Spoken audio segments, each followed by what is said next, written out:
the way every day goes. Pembibitan kelapa sawit adalah tahap awal dalam kegiatan budidaya kelapa sawit yang bertujuan menghasilkan bibit unggul, sehat, dan siap tanam di lapangan. Pembibitan dilakukan melalui dua tahap utama yaitu pre-nursery dan main nursery. Nah, lokasi pembibitan terletak di PTP 4 Cilasak Baru dengan luas 7,61 hektar. Varietas yang digunakan adalah VPKS 540, VPKS SMB atau Simalungun. Syarat dan persiapan pembukaan lahan pembibitan. Pertama, lokasi dekat sumber air dan mudah diakses. Kedua, tanah datar hingga landai dengan drainase baik. Ketiga, tidak tergenang air dan bebas banjir. Keempat, dan tidak ada histori lahan terjangkit ganoderma. Kelima, bebas dari hama dan penyakit tanaman. Keenam, jauh dari permukiman dan hewan ternak. Ketujuh, dekat dengan emplasman dan kantor agar mudah dimonitoring. Pertama, tahap pre-nursery. Tahap PN merupakan pembibitan awal dari kecambah hingga bibit berumur 3 bulan. Umur bibit 0-3 bulan. Media tanah topsoil dicampur DSP atau RP. Wadah polybag kecil ukuran 14 x 22 cm. Penanaman kecambah posisi akar ke bawah. Naungan 50-70 untuk melindungi bibit. Pemeliharaan PN, penyiraman 2 kali sehari, sebanyak 500 ml. Pemupukan ringan setelah umur 4 minggu. Penyiangan gulma, pengendalian hama dan penyakit. Seleksi bibit, memisahkan bibit yang melintir, daunnya mengulung, tumbuh abnormal, dan himera. Kedua, tahap main nursery amen. Bibit dari PN dipindahkan ke amen untuk pembesaran hingga siap tanam. Umur bibit 3-12 bulan. Wadah polybag besar 40 x 50 cm.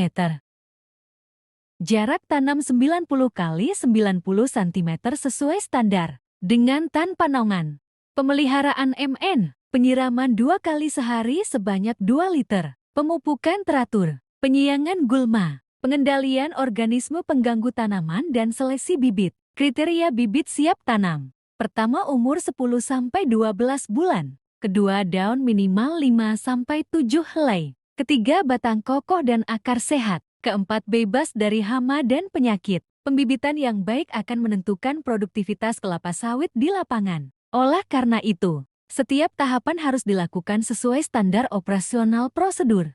Kegiatan ini merupakan observasi lahan yang dilakukan untuk menilai kelayakan suatu areal. Dalam program replanting kelapa sawit, penilaian dilakukan dengan mengamati beberapa parameter utama, yaitu umur tanaman, tinggi tanaman, SPH satuan pokok per hektar, serta tingkat produktivitas per hektar per tahun. Parameter-parameter ini digunakan untuk melihat kondisi aktual tanaman di lapangan, baik dari segi pertumbuhan maupun hasil produksi. Melalui hasil observasi ini dapat ditentukan apakah tanaman masih layak dipertahankan dan dikelola lebih lanjut, atau sudah mengalami penurunan produktivitas, sehingga perlu dilakukan peremajaan. Replanting agar kinerja kebun kembali optimal. Avenza Maps adalah aplikasi pemetaan berbasis GPS yang digunakan untuk menampilkan peta digital, menentukan posisi pengguna secara real-time, serta merekam data lokasi di lapangan tanpa memerlukan koneksi internet offline.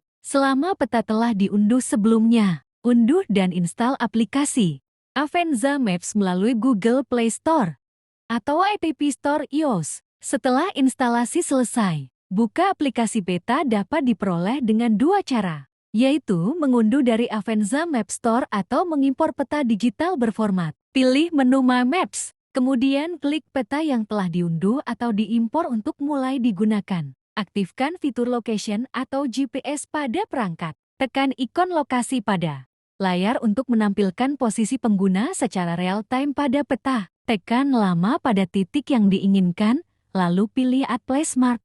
Beri nama dan keterangan sesuai kebutuhan, kemudian simpan. Pilih menu Record GPS Track. Tekan Start untuk mulai merekam jalur, dan tekan Stop setelah selesai. Setelah menandai titik pada pokok yang pertama dan kedua, kemudian lanjut tracking kepada pokok yang ketiga, lalu menekan menu Place Mark untuk menandakan titik ketiga pada pokok ketiga. Pada setiap pokok diberi nama dan foto sebagai tanda dan informasi lebihnya. Terus dilakukan hingga sampai pada pokok terakhir. Track record tetap aktif agar dapat merekam jalur perjalanan. Melanjutkan trekking hingga pada pokok yang terakhir. Beri nama pokok 5 dan ambil gambar pada pokok yang dijadikan sebagai titik pengamatan. Melanjutkan jalur perjalanan menuju pokok ke-6. Setelah sampai di pokok ke-6, beri place mark seperti nama dan gambar dari pokok yang akan diamati. Place mark dan track yang telah dibuat dapat disimpan dan diekspor dalam format seperti KML, JPEG, atau CSV. Alat dan bahan yang digunakan dalam kalibrasi. 1. Knapsack. 2. Ember. 3. Meteran. 4. Stopwatch. 5. Gelas ukur. Pertama, pasang nozzle pada knapsack yang akan digunakan. Kedua, isi tangki knapsack dengan air sebanyak 1/3 volume tangki. Ketiga, buatlah garis start sampai finish dengan jarak 50 meter kali 2, dengan total lintasan 100 meter. Keempat, satu orang menyemprot, sementara satu orang lagi menghitung lama. Semprotan menggunakan stopwatch dan 2 orang mengukur lebar semprotan, sedangkan satu orang mencatat data. Kelima, air disemprotkan ke amber selama waktu kalibrasi. Keenam, air yang disemprotkan ke amber kemudian diukur dengan gelas ukur. Menentukan daun sampel, pengambilan daun tidak boleh lebih dari jam 12. Bagian yang diambil sampel adalah ekor kuda ditandai dengan habisnya. Bidang datar pada pelepah, bagian yang diambil bagian tengah 20 cm.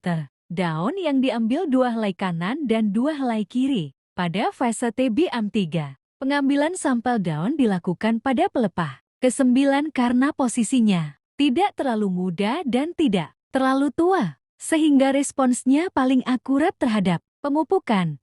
Pelepah ke-9 ditentukan dengan menghitung dari pucuk tanaman, yaitu den termuda yang sudah membuka sempurna sebagai pelepah ke-1. Lalu dihitung ke bawah hingga pelepah ke-9 yang umumnya berada di bagian tengah tajuk dan berdaun sehat. Setelah tanaman memasuki fase TM1, TM2, dan TM3, pengambilan sampel daun dilakukan pada pelepah ke-17 yang dihitung dari pelepah termuda yang telah membuka sempurna tepat di bawah tombak. Penghitungan dilakukan ke bawah, mengikuti susunan spiral hingga mencapai pelepah ke-17.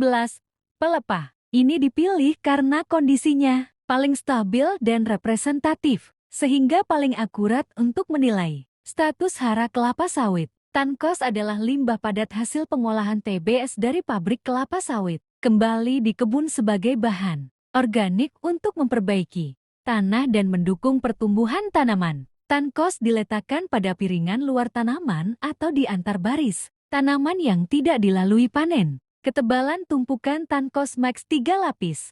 Ukuran letaknya 2 x 2 meter. Tankos berguna sebagai pembenah tanah, sumber hara, mulsa, dan penunjang produktivitas kelapa sawit. TKKS juga mengandung unsur hara makro yang cukup tinggi, seperti nitrogen, fosfor, kalium, magnesium, dan kalsium, sehingga sangat baik digunakan sebagai pupuk organik. Pembuatan TPH, 4 pengumpulan hasil. Pertama, menentukan lokasi di tepi jalan panen agar mudah diangkut. Kedua, 1 TPH mewakili 3 baris tanaman kelapa sawit dengan ukuran TPH 3 x 4 meter dan 2 x 6 meter. Ketiga, membersihkan area dari gulma, pelepah, kotoran, meratakan dan memadatkan tanah supaya tidak becek. Keempat, membuat parit agar air tidak tergenang di TPH, dengan tujuan TBS-nya masih bagus kualitasnya.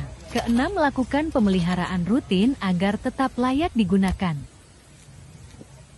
Pengendalian gulma bertujuan untuk menekan pertumbuhan tanaman pengganggu agar tidak bersaing dengan tanaman kelapa sawit dalam memperoleh sumber hara, air, cahaya, dan ruang tumbuh sehingga pertumbuhan dan hasil tanaman tetap optimal. Pengendalian gulma yang kami lakukan ada 2, yaitu secara manual dan secara chemis. Pengendalian manual dilakukan dengan cara mencabut atau menebas gulma di sekitar tanaman. Sedangkan pengendalian cemis dilakukan dengan aplikasi herbisida untuk mengendalikan gulma secara lebih luas dan efektif. Selain itu, pengendalian cemis sebaiknya dilakukan pada pagi atau sore hari agar tidak terjadi penguapan berlebih sehingga herbisida dapat terserap secara optimal oleh gulma. Saat hujan, penyemprotan tidak dilakukan karena herbisida akan tercuci dan pengendalian menjadi tidak efektif sehingga gulma tidak mati.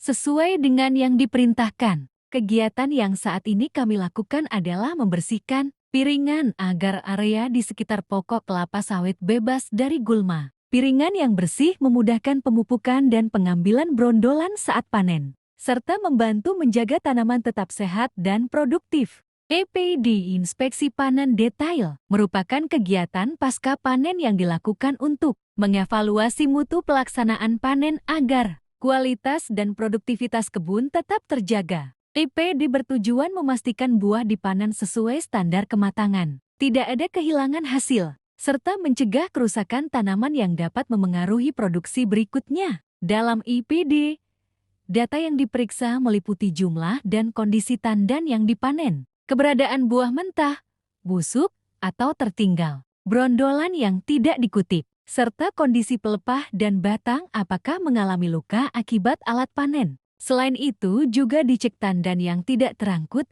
kebersihan piringan, dan kondisi TPH. Semua hasil pemeriksaan ini dicatat sebagai bahan evaluasi kinerja. Persiapan panen kelapa sawit. Pertama, penggunaan alat pelindung diri APD. Pekerja panen wajib menggunakan APD lengkap untuk menjamin keselamatan kerja, meliputi helm atau topi pelindung, kacamata kerja, sarung tangan, sepatu boot, serta pakaian kerja lengan panjang. APD digunakan sebelum memasuki areal panen. Kedua, menentukan kriteria matang buah. Dinyatakan matang apabila terdapat brondolan yang jatuh secara alami di piringan, yaitu sekitar 5-10 butir untuk tanaman muda dan lebih dari 10 butir untuk tanaman dewasa. Warna buah berubah menjadi merah jingga dan buah mudah lepas dari tandan. Ketiga, pemotongan tandan buah segar TBS. Pemotongan TBS dilakukan menggunakan agrek atau dodo sesuai umur tanaman. Pemotongan harus tepat pada pangkal tandan dengan 1 kali tebasan, bersih agar tandan tidak rusak dan tidak melukai pelepah lain. Keempat, pemotongan pelepah 3 bagian. Setelah tandan dipotong, dilakukan pemotongan pelepah sebanyak 3 bagian, yaitu pelepah tua yang menghalangi jalur panen, pelepah yang rusak atau kering. Pemotongan dilakukan rapi dan pelepah disusun di gawangan mati. Kelima, pengutipan brondolan. Brondolan yang jatuh di piringan dan sekitarnya harus dikutip. Seluruhnya menggunakan tangan atau alat bantu. Brondolan dikumpulkan dalam karung atau ember khusus untuk menghindari kehilangan hasil. Keenam, pemindahan TBS ke tempat pengumpulan hasil TPH. TBS yang telah dipanen dipindahkan ke TPH dengan cara diseret, dipikul, atau menggunakan angkong. Tandan disusun rapi dengan tangkai, menghadap satu arah agar memudahkan pengangkutan ke pabrik.